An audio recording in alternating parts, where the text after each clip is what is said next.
I was working for an international development organization called CARE, working on rural women's issues. And wherever I looked, where there was an environmental campaign, there were women leading the charge.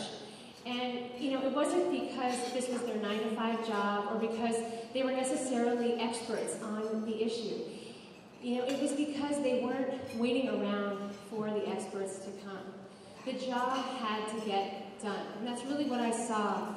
And the fierceness and the urgency resonated with me deeply.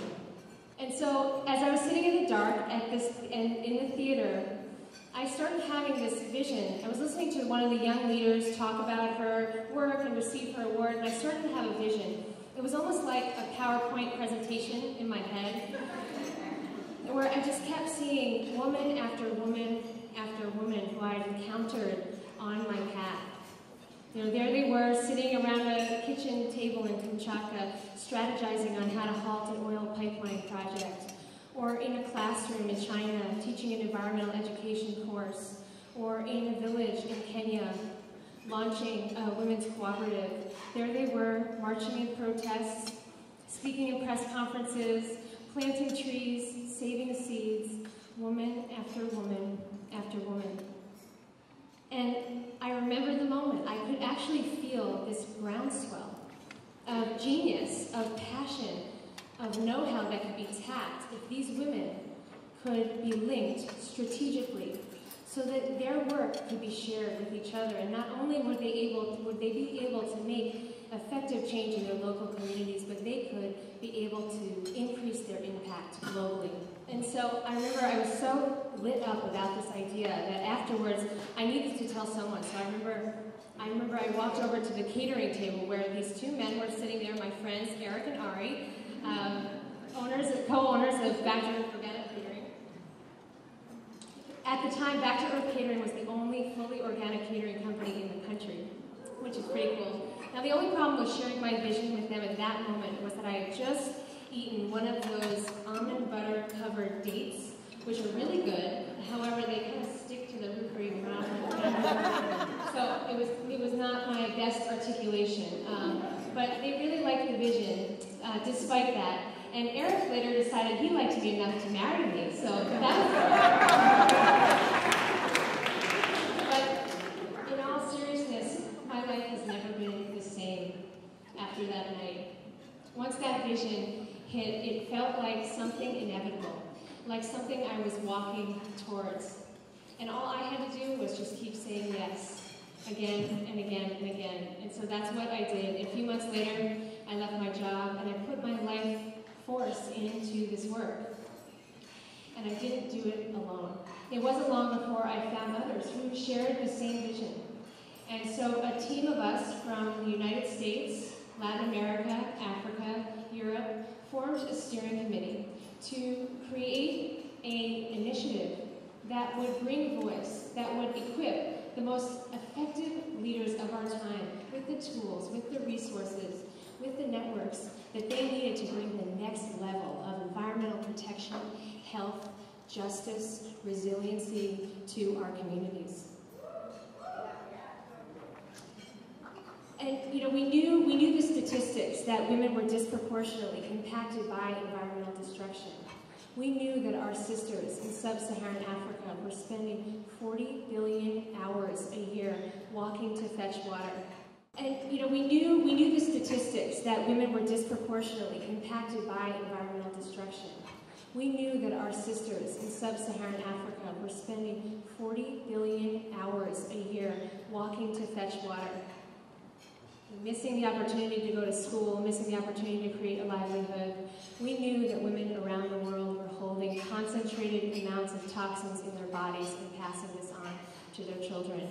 We knew that women owned less than 1% of the world's tidal land, and yet were responsible for most of the world's food production. And we also knew the statistics that showed that when women had the ability to be a part of the decision-making from the grassroots to the policy levels, everything changed. Communities were better off economically, socially, environmentally. That's what we were seeing.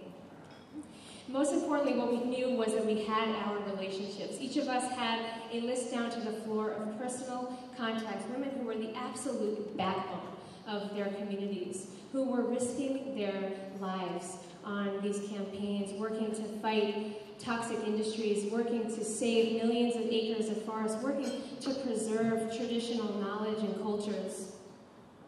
And so it was about a few key missing pieces. One, women were under-resourced. The women leaders who we knew were doing this work with practically no support, financial, political, moral, you name it. Two, women were disconnected from each other and from a wide range of resources, communication tools, training opportunities. And three, women were being left out of decision-making, so that women's unique and important knowledge on how to care for our land, our air, our water, our food wasn't being accounted for. And women were not, our participation was painfully low. So we knew the world would look very different if these gaps didn't exist, but we didn't know exactly how we'd get there. So I think of WIA as starting with that question, with that inquiry, followed by a powerful invitation. We put out a call through our various networks, far and wide, to identify 30 visionary environmental leaders from around the world who would create this global initiative, not by women for women's sake, but as a strategic step to bring back a balance that had been lost in our communities and our governments around the world. That night that I envisioned Women's Earth Alliance, I called my mom. It was 3 o'clock on the East Coast time, 3 a.m., right, Mom? Sorry about that. But that night, when I envisioned Women's Earth Alliance, I saw this circle of women standing in their diversity, hand in hand, young and old, looking out at each other and seeing reflections of themselves, knowing that they were not alone, but knowing that they were part of a movement.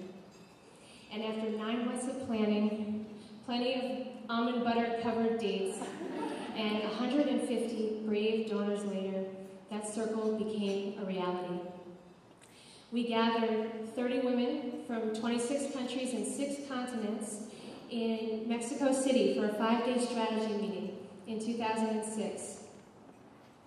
And I remember women stepping off of planes and buses, leaving behind their families, their campaigns, their farms, their rainforests, their ghettos, to design an initiative that would change the world. Our group shared a belief that today, people like Nicholas Kristof, Hillary Clinton, President Obama, and countless others are expressing that the most effective way to change the world is the liberation and the empowerment of women.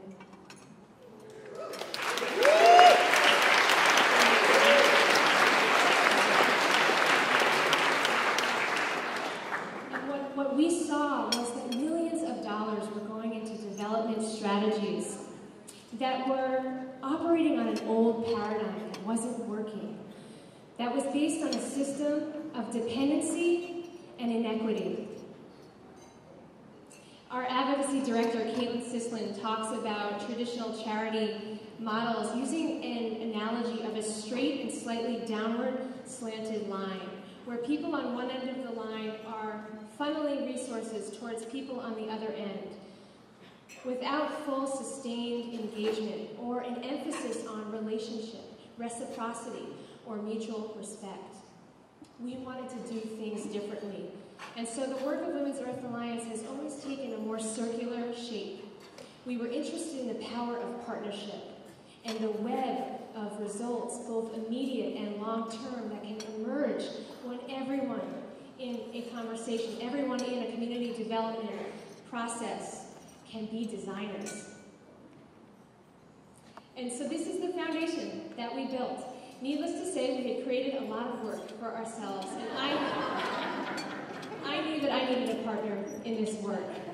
Someone who could anchor this work with solid roots, and someone who could also cast a wide vision. And I joke that I put out a job description out to the universe with like ridiculous requests in it, like highly proficient in building a global movement of change makers, or borderline perfect.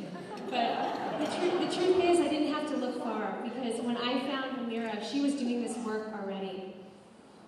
It was clear to me that she hadn't spent a single day of her life forgetting her privilege, but that she had lived a life bringing justice and joy everywhere she went, reaching across issues, across borders, to do the weaving that needed to happen at this time. I'd love to ask Amira to come back up on stage and share a few words with you.